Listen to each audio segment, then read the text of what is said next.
This happened a few months ago. I'm Laura, 32, and I work the night shift at a busy urban hospital. After losing someone I loved, the nights felt more comfortable. The bright days were too hard to face. At first, everything was normal. Then, one night, while doing my rounds, I heard soft sobbing coming from an empty patient room. I walked closer and opened the door. The room was completely vacant. I felt a chill, but brushed it off. Maybe it was my tired mind playing tricks. I went back to my duties, but I couldn't stop thinking about that sound. As the weeks went by, strange things started happening. Patient charts would go missing. I saw shadows move out of the corner of my eye, but nothing was there when I looked. My hands felt cold for no reason, and I felt watched. I tried to shake it off. Maybe I was just overworked. Then one night, I had a patient who acted strangely. She looked right at me and said, "I can see her. Your mother. She's here with us." My heart sank. I felt icy all over. I hadn't said anything to suggest that. I quickly left the room, but I couldn't stop thinking about it. Was the patient confused, or was there more to it? Later that week, I walked by the nurse's station. I noticed my coffee cup was gone. I had just put it down beside my paperwork. I looked around. I swear I saw something move in the break room, but it disappeared. My stomach twisted and my breath felt short. I told myself it had to be nothing. Maybe a colleague moved it. I began to feel restless. I couldn't sleep after shifts anymore. Each night brought uncertainty. Was I feeling signs of my grief? I wasn't sure. The strange encounters made me question my sanity. I still think about what happened, and sometimes I wonder if the hospital held secrets I was never meant to know. One night, I stood outside room 307, the same room with the sobbing. It felt like something was waiting in there. My heart raced as I took a deep breath. I reached for the handle, feeling each tug of the cold metal. When I twisted the knob, it turned easily. I pushed the door open slowly. Inside, the room was dark, the curtains drawn tight. I heard a whisper, and I froze. "Laura." The voice sounded familiar and wrong. I glanced back down the hall. No one was around. "Hello?" I called, my voice shaking. Silence answered. I stepped inside, the floor creaking beneath me. My heart thudded in my chest. I held my breath, expecting to see someone, but all I saw was an empty bed. I turned the light on. The room was just how I left it, except for the feeling. It felt wrong, as if something watched from the corners. Then I noticed a picture on the table. It was of my mother from years ago. I gasped and stepped back. How did it get there? I felt a chill run through me. Was I losing my mind? I turned to leave, but heard the whisper again. "You shouldn't go." I stumbled back, eyes wide. I had to get out. I bolted into the hallway and slammed the door shut behind me. I didn't stop running until I reached the nurse's station, breathless and shaken. That night haunts me still. I can't explain those moments, and I still wonder what I encountered in that room. I didn't want to go back to room 307. The image of my mother's photo haunted me. I couldn't shake the feeling that somehow she was trying to reach out. The nights grew longer, filled with shadows and whispers. I couldn't pretend things were okay anymore. The next evening, I steeled myself.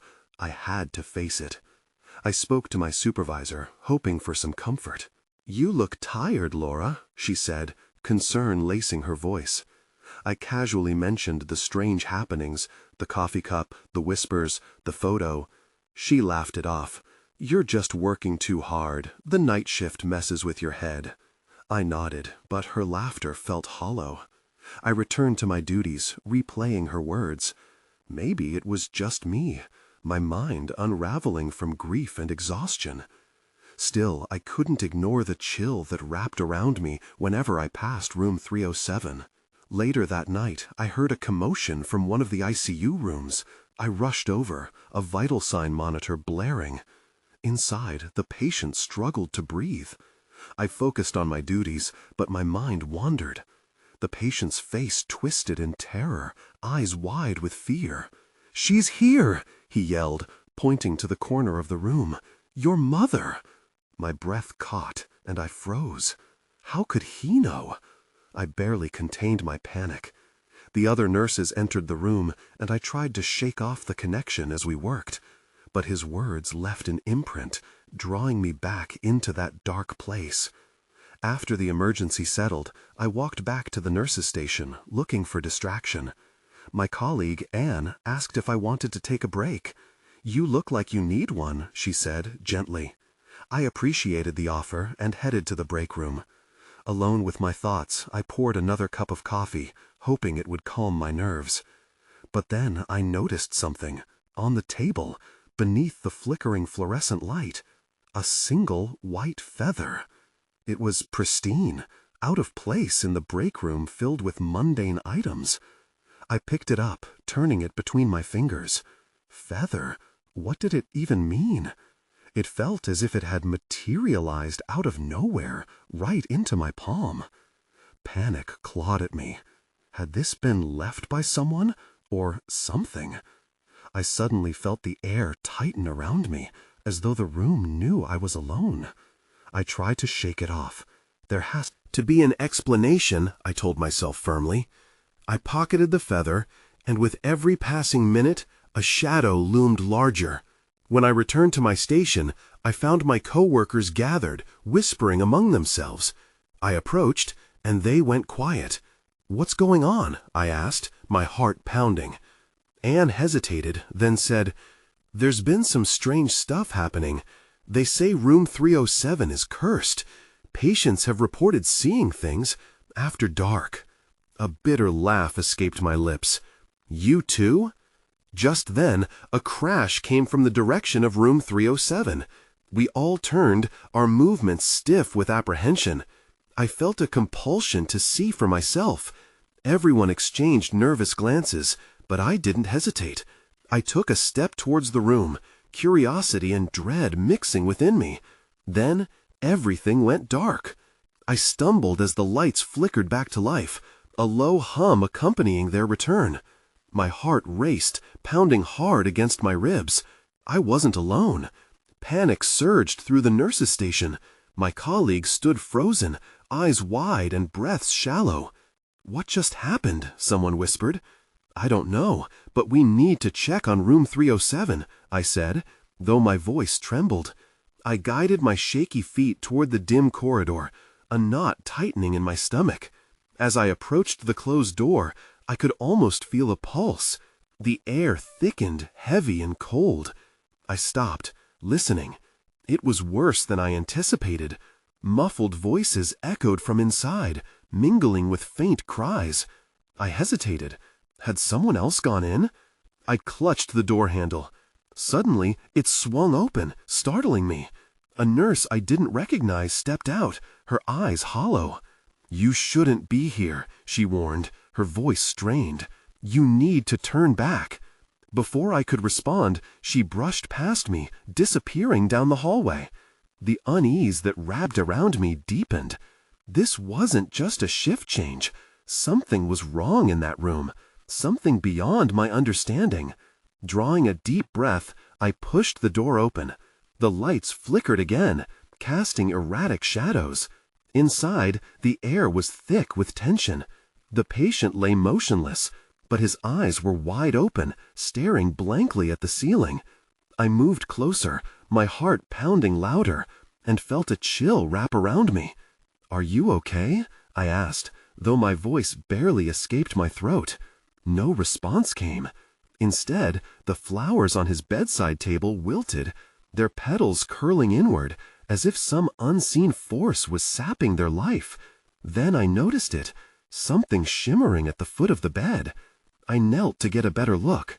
It was a silver locket, almost glowing in the dim light. I picked it up, my fingers brushing against the cool metal. There was something inside, a small picture. My breath caught as I recognized the face. It was my mother. The room spun, and I stumbled back, dropping the locket. It hit the floor, bouncing once before rolling toward the wall. "No, no," I gasped. "This can't be real." Reached for it again, but an icy gust swept through the room, knocking over a tray of supplies. Bandages scattered, and the monitor started beeping erratically. Then, suddenly, everything turned still. The air thickened again, a pressing silence that felt suffocating. I felt a presence behind me, heavy and alive. My instincts screamed for me to leave, but my feet wouldn't obey. I turned, heart racing. Nothing there, just shadows. But I knew I wasn't alone. I could feel a watchful gaze on my back. My phone buzzed in my pocket, breaking the silent terror. I fumbled to pull it out, my hands shaking as I glanced at the screen. A message from Anne flashed before me. "Meet me in the break room, now." Without a second thought, I ran. The hallway stretched before me, dark and foreboding. As I stumbled toward the break room, I couldn't shake the feeling that I was being followed. Each step echoed, the sensation of dread tightening around my chest. That's when I heard it, a voice, soft and familiar, yet chilling. "Laura." I froze, frozen in place with terror. Was it my imagination, or was my mother truly here? I blinked hard, trying to convince myself it was just a trick of the mind. "Laura."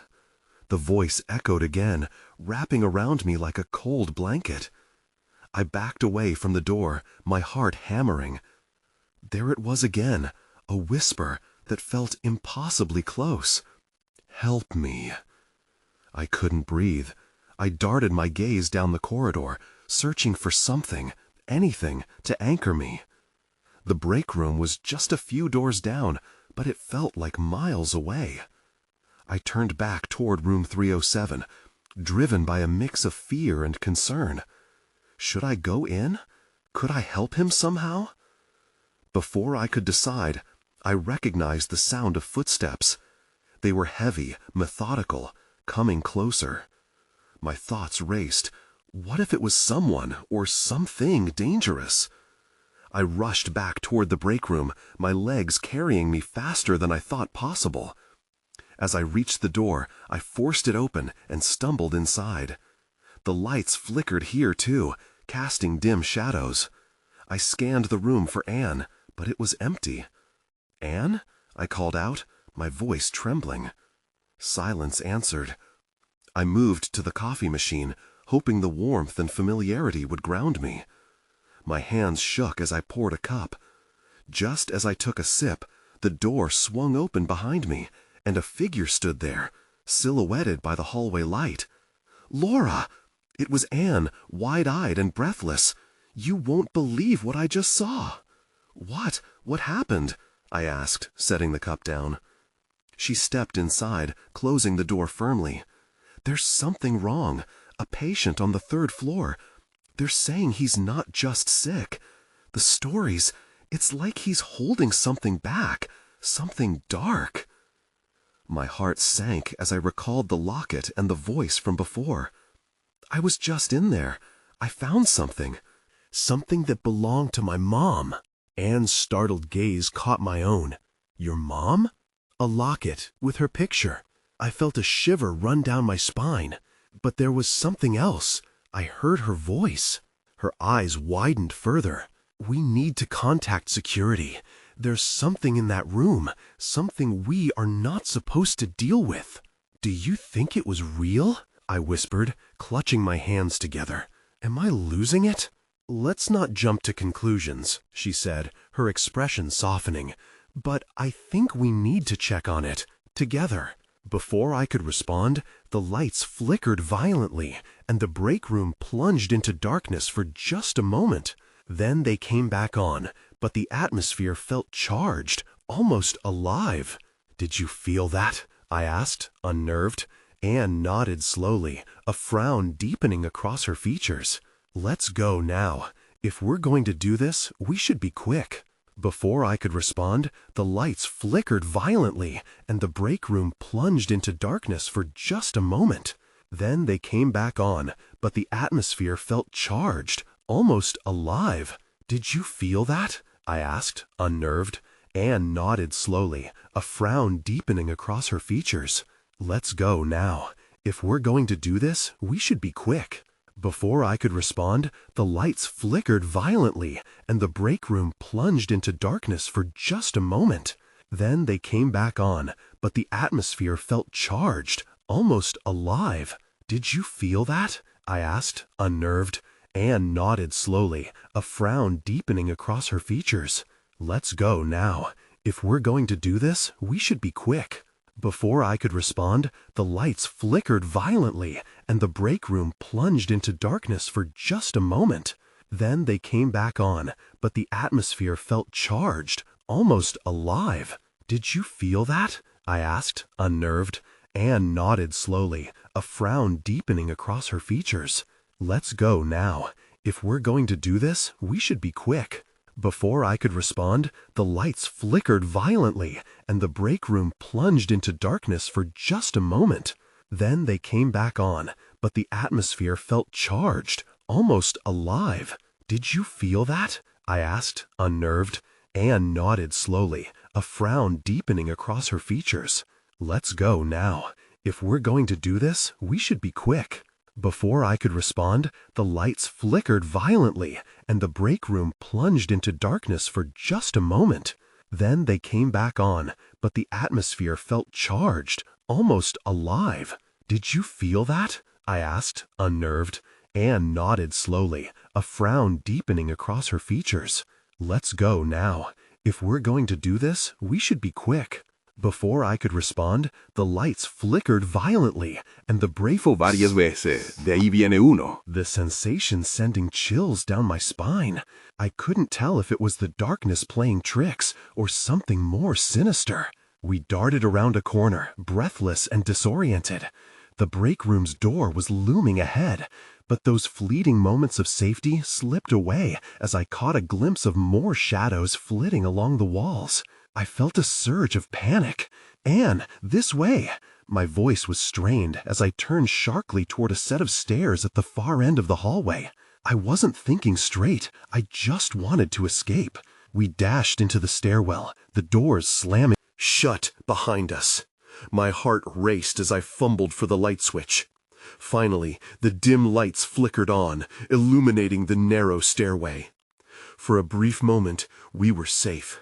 At least, we should have been. "Do you think we lost it?"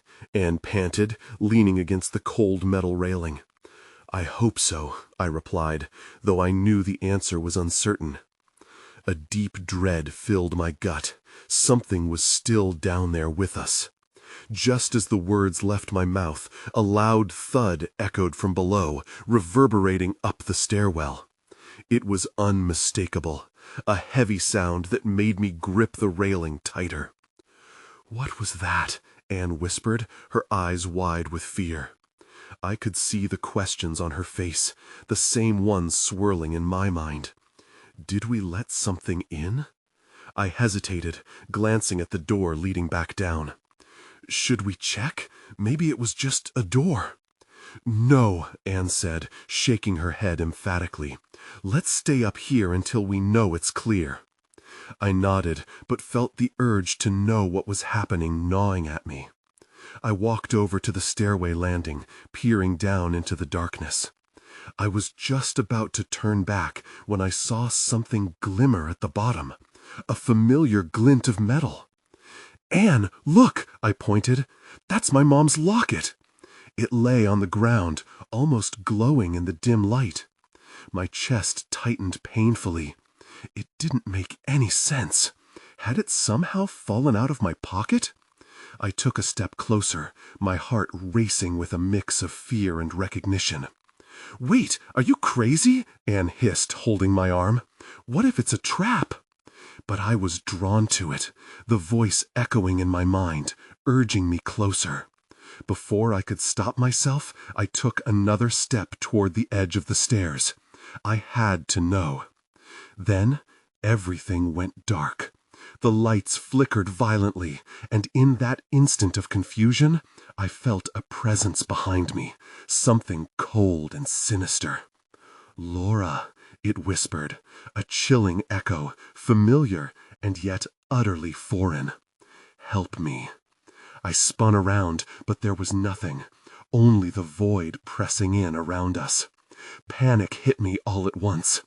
"Anne!" I shouted, but my voice felt swallowed by the darkness. "Laura, turn around!" I turned just in time to see the shadow materialize, forming an unmistakable shape. Then it lunged.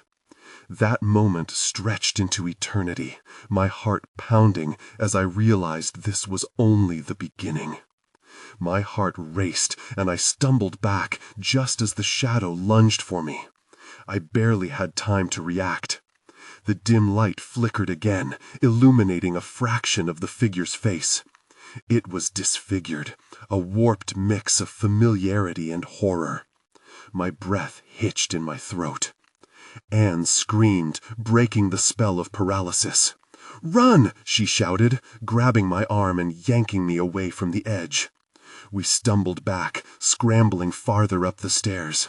The sound of its movement echoed behind us, a low growl that echoed off the metal walls. We pushed ourselves harder, climbing 2 steps at a time, adrenaline coursing through my veins. We didn't stop until we reached the top floor, panting and gasping as we crashed into the hallway. "Where do we go now?"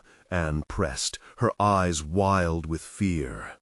"The roof," I gasped, pointing ahead. I remembered the emergency exit. "There's a ladder up there. We can get the guards' attention from the roof."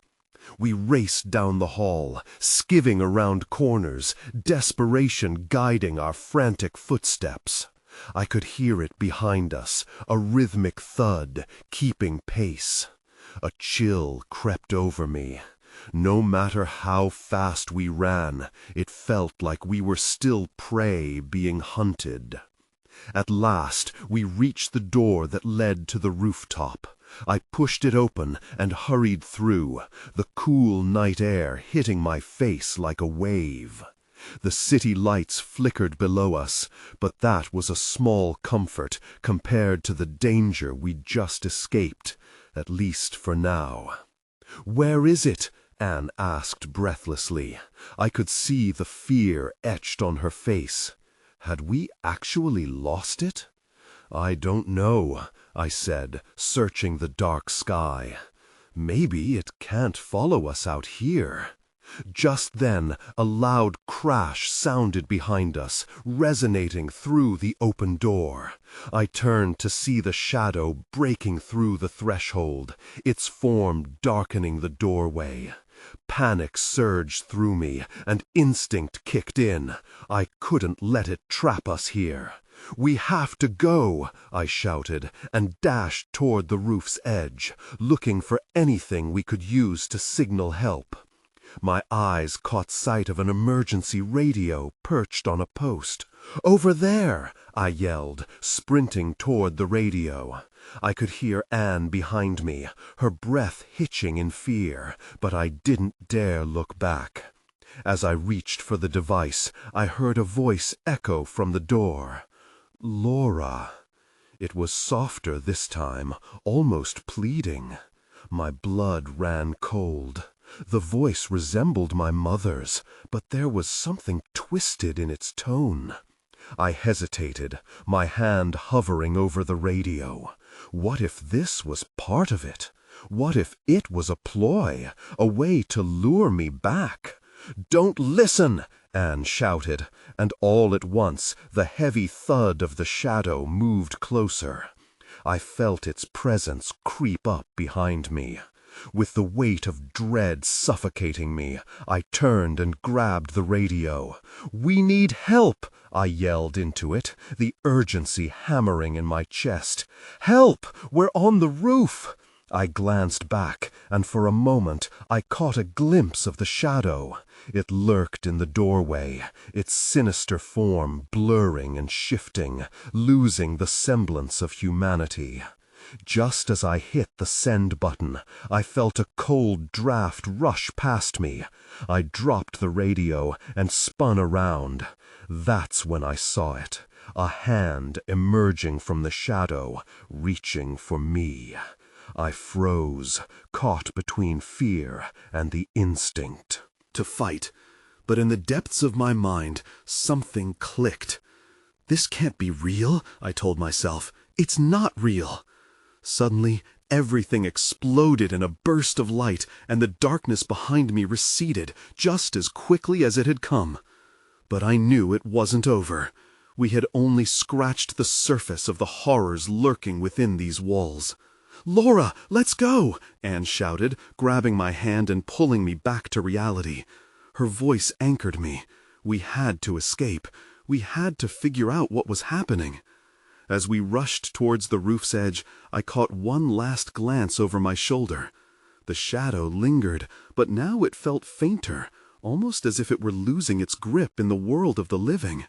Yet, deep down, I knew this encounter was far from finished. We had stirred something up, and I couldn't shake the feeling that we would see it again. The night air buzzed with an uneasy silence as we stood on the roof. My heart was still racing, and I could barely catch my breath. Anne clutched my arm, her frail grip steadying my trembling limbs. "What do we do now?" she whispered, her voice barely breaking through the chill of the night. I searched the dim skyline, hoping for any sign of help, but the city seemed asleep. I felt a sharp pang of despair. "They'll come," I reassured Anne, though I wasn't sure myself.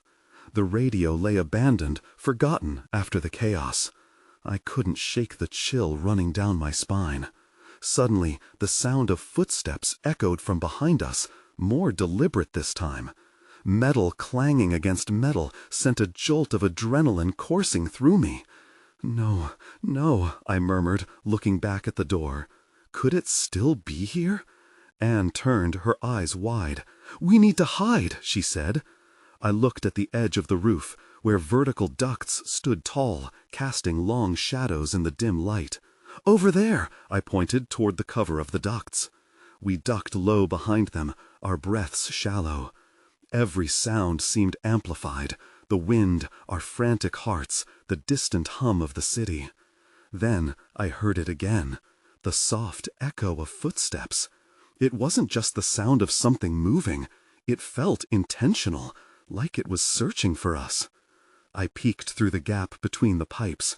The doorway still stood open, and for a moment I thought I saw a flicker of movement. "There," I whispered, pointing. My gut twisted in knots as the form stepped into the light. It was indistinct, shapeless, almost like a mist swirling in the air, but its presence was solid enough to send chills through my soul.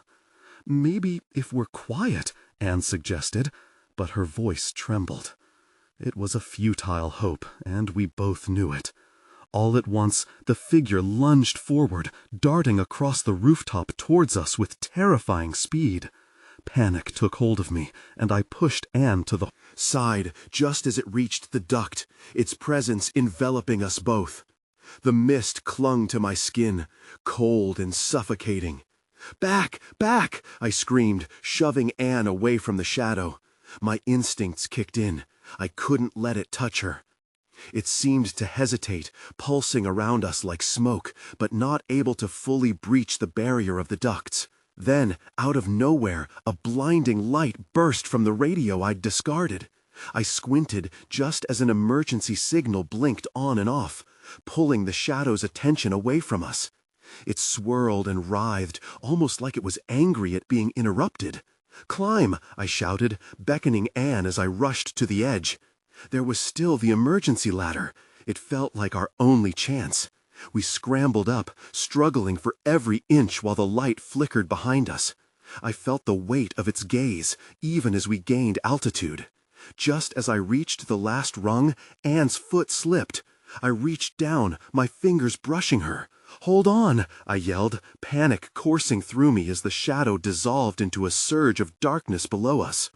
With a final push, Anne grabbed my arm, and I pulled her up onto the roof.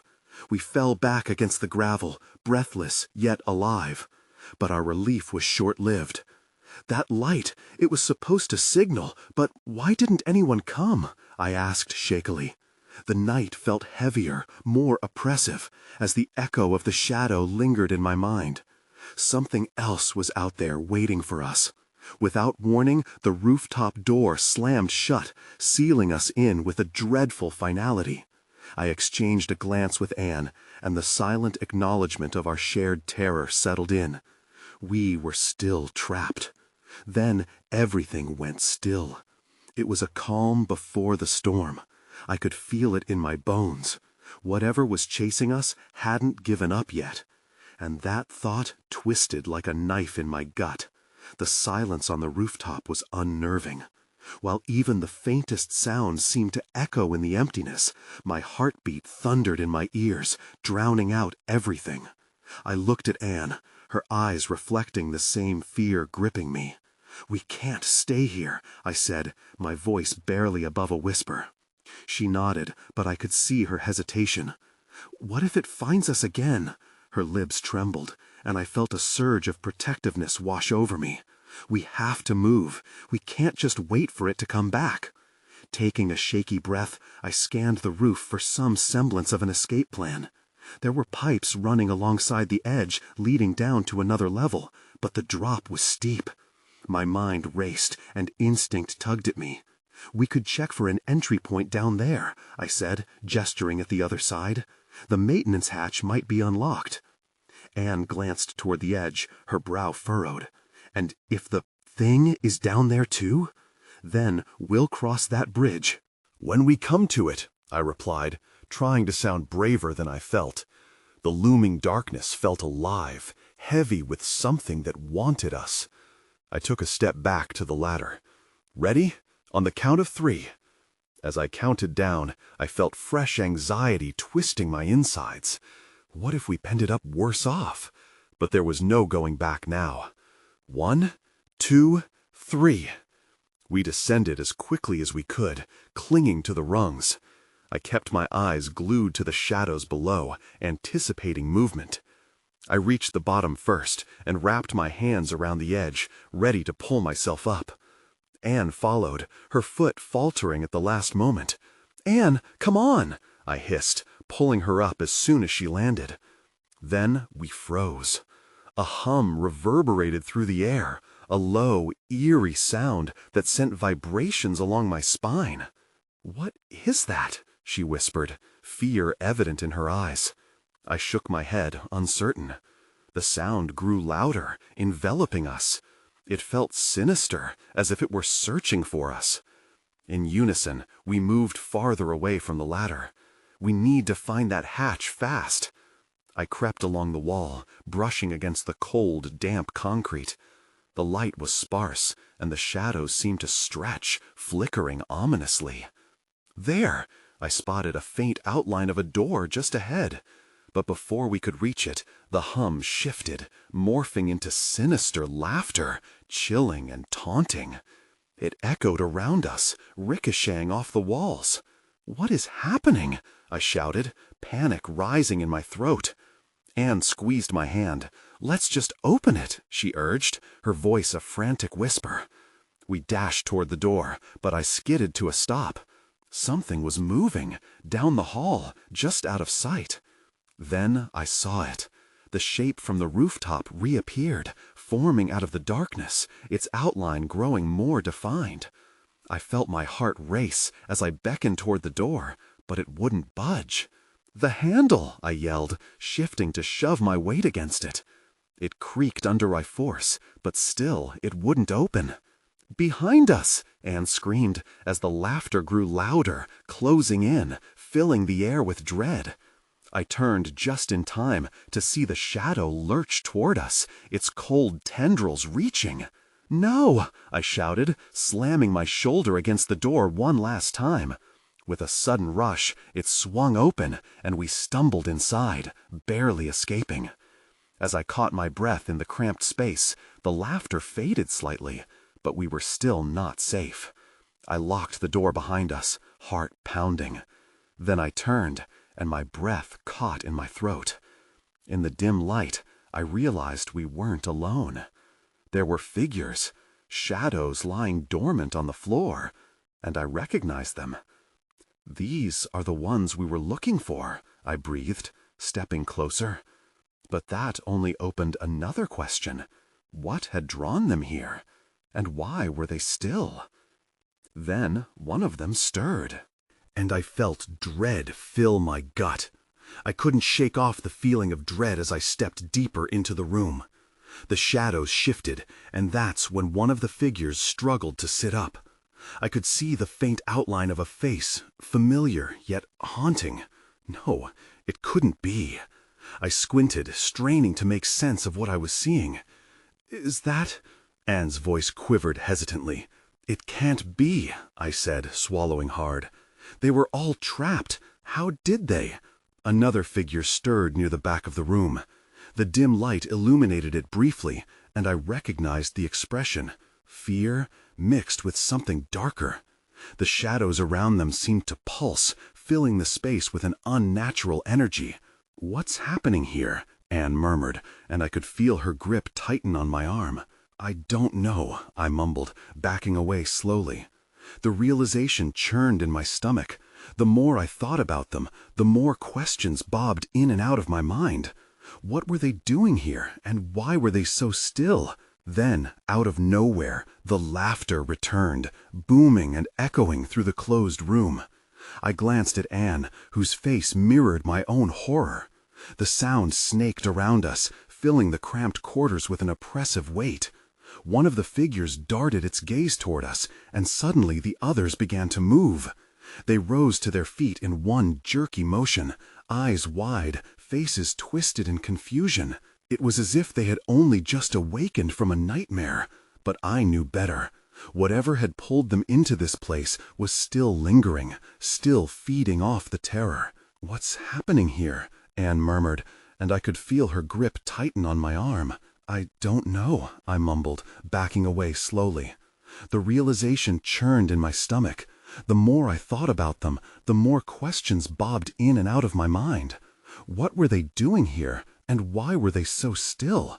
Then, out of nowhere, the laughter returned, booming and echoing through the closed room. I glanced at Anne, whose face mirrored my own horror. The sound snaked around us, filling the cramped quarters with an oppressive weight. One of the figures darted its gaze toward us, and suddenly the others began to move. They rose to their feet in one jerky motion, eyes wide, faces twisted in confusion. It was as if they had only just awakened from a nightmare. But I knew better. Whatever had pulled them into this place was still lingering, still feeding off the terror. "Let's get out of here," I whispered urgently, my instincts kicking in. I turned to the door, hands trembling as I fumbled for the knob. "Wait!" Anne's voice shot through the air, a lifeline that caught me off guard. "What if they don't even know they're trapped?" I hesitated. The figures were staring at us now, a mix of emotions playing across their faces. Confusion, fear, and something that looked almost like hope. "We can't help them. They just look like lost souls." It was true. Each one of them wore expressions that struck a chord deep within me. I felt on the brink of understanding. But then I saw the flicker of movement behind them, the shadow materializing, creeping closer, drawn to the commotion. "Right now, they could be a distraction," I rasped, my breath quickening as the temperature dropped. "We have to move before it finds us." A figure stepped forward, arms outstretched, mouth opening in what looked like a silent scream. And just like that, everything went dark. The lights flickered once, twice, and then vanished. All I could feel was the great, smothering silence. My heart raced as I fought to catch my breath, the shadows closing in around us. Anne squeezed my hand tighter, the cold, empty void seeming to swallow any hope I had left. I glanced to where I thought the door was, But it all felt hopeless. I felt disoriented, our last anchor to safety disappearing in the darkness. I needed to think clearly. Just then, a distant sound broke through the silence, a low, whispering echo that seemed to carry my name. "Help," it called, soft yet pleading. "Did you hear that?" Anne asked, her voice trembling. I felt an icy grip of terror, but curiosity also tugged at me. I had no idea what was down that dark hallway, but I couldn't ignore that voice. "I'm going to find out what it is," I said, my voice shaking. The shadows seemed to close in as Anne whispered, "No, don't go." But I moved forward, feeling the darkness wrap around me. The shadows twisted, making it hard to catch my breath. I wanted to turn back, but a part of me was drawn to the unknown. And then I saw it, a silhouette at the far end, stepping closer through the dark. I braced myself as it fully emerged and gasped. That's when everything shifted. The darkness surrounded me like a thick fog as I faced the figure emerging from the shadows. As its features became clearer, my breath caught in my throat. It was my mother, but not the warm, comforting image I had known. This was a distorted version, her face twisted in anguish, eyes hollow and pleading. "Laura," she whispered, and it felt like a knife through my chest. My heart raced with a mixture of despair and fleeting hope. "Mom?" I barely managed to say, confusion crashing over me. My legs felt like lead, but I took a hesitant step closer, drawn in by that familiar voice. "Is it really you?" "Help," she moaned again, raising her arms as if reaching for me. But there was something off. The space around her shimmered with a dark energy, a vortex of shadows swirling like storm clouds. "No," I shouted, pulling myself back. "You're not real. This isn't happening." With that, the shadows around her surged forward, consuming the echo of her voice, as if feeding on my fear. I felt the weight of the darkness pressing in. I turned, instinct telling me to flee. "Anne," I called, desperation spilling from my lips. "We need to get out of here." But the shadows were everywhere, encroaching, twisting into figures that resembled the lost souls from earlier, their faces marked with the same blend of confusion and terror. They echoed the plea for help in a disjointed chorus that wrapped around me like chains. The room pulsed with energy, thickening the air and suffocating my resolve. "Laura, this way!" Anne shouted, already by the door. I dashed toward her, but as I ran, I felt cold hands brushing against my arms, pulling me back with an icy grip. "No!" I cried, breaking free, just as the shadows lunged again. I barely felt the surge of panic threatening to drown me as I returned to the door, shoving it open with all my strength. We stumbled out into the hallway, the dim emergency lights flickering above us, providing only partial comfort. "What just happened?" Anne gasped, her eyes wide, filled with a mix of fear and disbelief. "I saw her, Anne. I saw my mom," I whispered, shaken. "But it wasn't her. I don't think she's at peace." For a moment, we exchanged looks of understanding, and then I heard it again, the laughter echoing off the walls, creeping closer. The shadow still lingered around us, its reach extending into our faint light. "We need to keep moving," I urged, my voice edged with urgency as I grabbed Anne's hand. We raced down the hall, each step echoing with the weight of dread. It felt like walls were closing in, the air growing colder as we ventured deeper into the maze-like corridors. "Where do we go? We need a way out," Anne panted, glancing over her shoulder. "I don't know," I yelled in despair. "But we can't go back. We're not safe anywhere." I glanced around, trying to catch my bearings, but panic began to rise again. The laughter echoed, shifting in pitch, creating a cacophony that made it hard to concentrate. That's when I spotted a light coming from a door at the end of the corridor, a bright flash amid the darkness. It flickered like a beacon, drawing me in. Over there, I shouted, dragging Anne toward it. But as we reached for the handle, a blinding light erupted, momentarily illuminating the hallway. In that moment, I caught a glimpse of the shadow behind us, but it wouldn't let up. Laura! Anne pulled me back just in time. The door swung open before us, and a cool breeze washed over us, inviting, yet unsettling. Let's go, I urged, squeezing her hand tighter as we rushed inside. We stepped into what looked like an old supply room, boxes stacked high, scattered equipment littering the floor. The light inside was fluorescent but flickering, casting shadows that danced on the walls. Is this even a way out?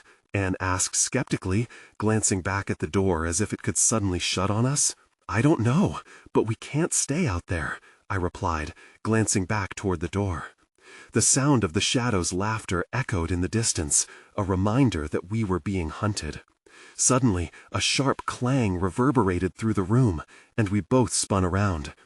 A shadow moved at the edge of the flickering lights, a dark silhouette lingering just out of reach. Laura, help me. It was a voice again, echoing yet indistinct. It twisted through the space, pulling at my senses. Anne, what's happening? I felt an overwhelming sense of dread wash over me. I think it's trying to lure you, she whispered, fear evident in her tone. We can't listen. We have to find a way out, I gasped. But as I moved toward the other end of the room, the shadows closed in. Anne pulled my arm, and I felt an overwhelming sense of urgency. Look for a window, I yelled desperately, heart pounding even harder.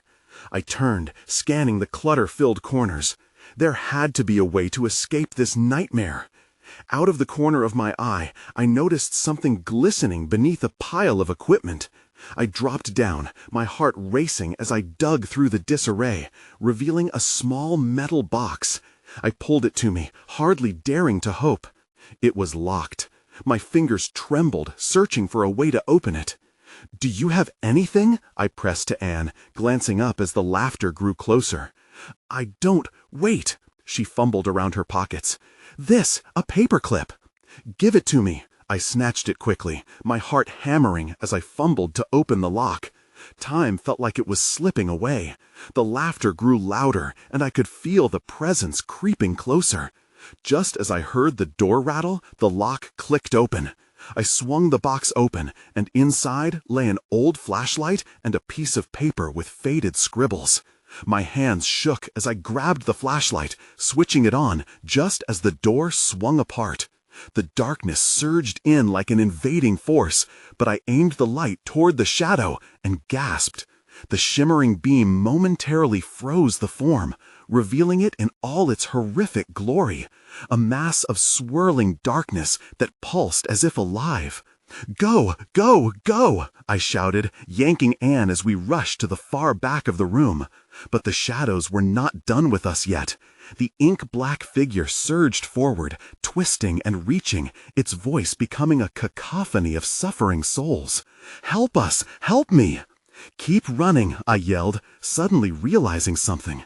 The voice I heard was reminiscent of my mother's, but muffled. It was all entwined in darkness. We finally burst through a door at the back, sprinting into what seemed like a storage corridor. I aimed the light behind us as shadows clawed at the edges, but I couldn't let it consume us.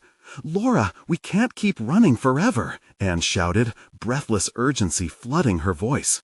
I know, but I'm done believing this is just grief or fatigue. There's something deeper, I shot back. We need to confront it. With every ounce of adrenaline, I turned, raising the flashlight to the dark mass. You're not taking me. I'm not afraid anymore. If this is what you want, then show me. The shadow recoiled as if struck, flickering in and out like a flame. The whispers swirled around us, and the laughter began to fade. But even as light swept through the darkness, new questions whirled in my mind. Who or what had I faced? Was it simply my grief fueling these shadows, or was it something else, feeding on my fear? Laura, Anne's voice broke through my thoughts. I'm okay, let's keep moving. But even as I said it, I felt that unsettling pull of despair.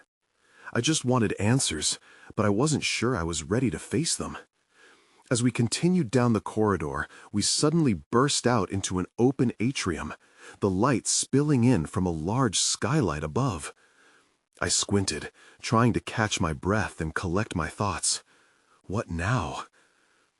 The night weighed heavily on me, and as the shadows hovered at the edges of the light, my heart pounded with uncertainty. Would we find safety, or discover something even darker? In that moment, I realized the truth. I may never know what lurked in the depths of room 307, or how my mother's memory intertwined with it all. But one thing was certain. The battle against the darkness was far from over, and as I gazed back toward the shadows, I knew this would only be the beginning of a much deeper journey.